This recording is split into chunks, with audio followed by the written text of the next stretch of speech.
सुखो बुद्धानं उपादो सुखो सद्धम्म देशना सुख संगस्य सामग्री समग्गानं तपो सुखो समग्गा तपो सुखो। नमो तस्से भगवतो अर्हतो सम्मा सम्बुद्धस्से। नमो तस्से भगवतो अर्हतो सम्मा सम्बुद्धस्से। नमो तस्से भगवतो अर्हतो सम्मा सम्बुद्धस्से। विश्ववंदनीय महाकारुणिक भगवान तथागत सम्यक संबुद्ध को पंचांग प्रणाम करता हूँ। बाबा साहब के प्रति कृतज्ञता व्यक्त करता हूँ और इस चैनल व्हील ऑफ धम्म को देख रहे सभी श्रद्धावान उपासक उपासिकाओं के प्रति मंगल कामना करता हूँ।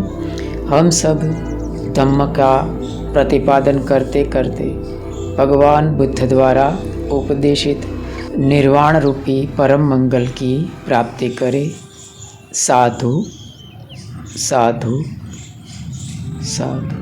किसी भी चीज़ का चाहे वो भौतिक हो या भावात्मक, शुरुआती और मध्यकाल हमेशा अच्छा और फायदेमंद होता है, लेकिन समय और मानवीय लोभ उसे विकृत कर देता है। एक अच्छी परंपरा परंपरा बन जाती है, फायदे की जगह गैर फायदे ले लेते हैं। उसके बावजूद भी आदमी उससे मुक्त नहीं हो सकता, क्योंकि समय उसकी पकड़ को मजबूत कर देता है। एआई के साथ भी ऐसा ही कुछ होगा। मानवी का फायदा प्रेमी मानस अतिरेक पर चला जाता है।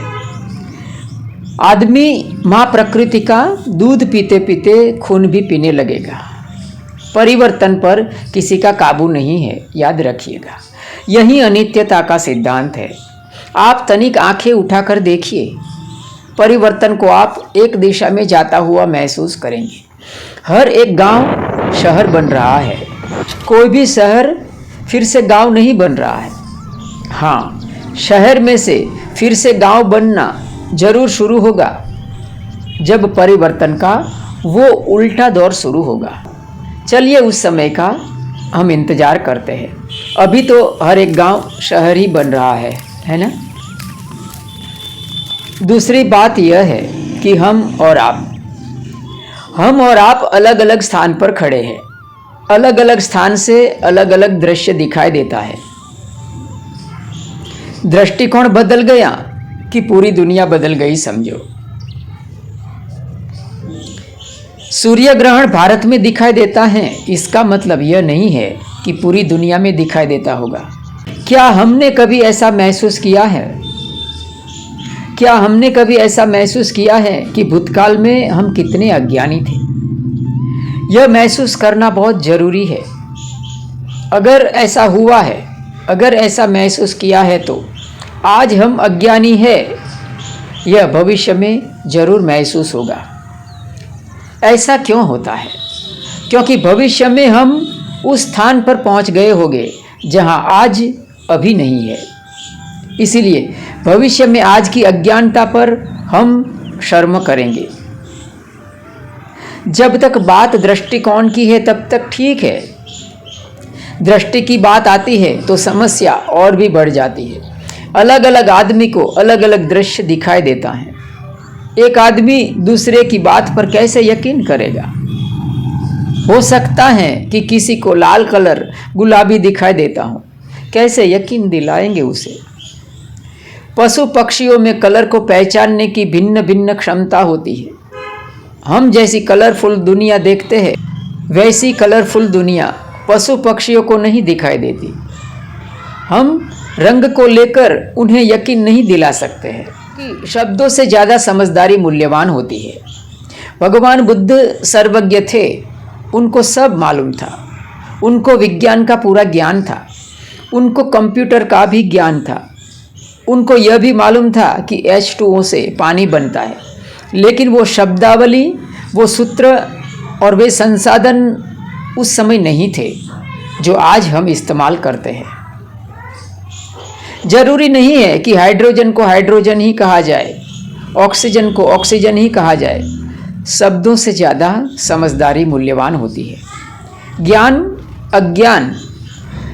अज्ञान शब्दों से नहीं तौला जाता, समझदारी से तौला जाता है। ज्ञानी के लिए इतनी समझदारी पर्याप्त है कि किसी धातु के संयोग से पानी बना है। खोज करने के लिए विज्ञान धर्म को ही आधार बनाता है, याद रखिएगा। विज्ञान धर्म की अमूर्त कल्पना को ही मूर्त स्वरूप देता है, टेलीपैथी को मोबाइल का रूप देता है। वक्ता और श्रोता दोनों अलग अलग एंगल पर खड़े होते हैं, अलग अलग अनुभवों से गुजरे होते हैं। दोनों की शब्दावली और समझदारी अलग अलग हो सकती है। इसीलिए हो सकता है कि दोनों एक ही विषय वस्तु को अलग अलग रूप में देखें। आधा गिलास भरा है और आधा गिलास खाली है। गिलास या तो भर जाएगा या खाली हो जाएगा और वही फाइनल रिजल्ट होगा। तब तक हमें इंतज़ार ही करना पड़ेगा।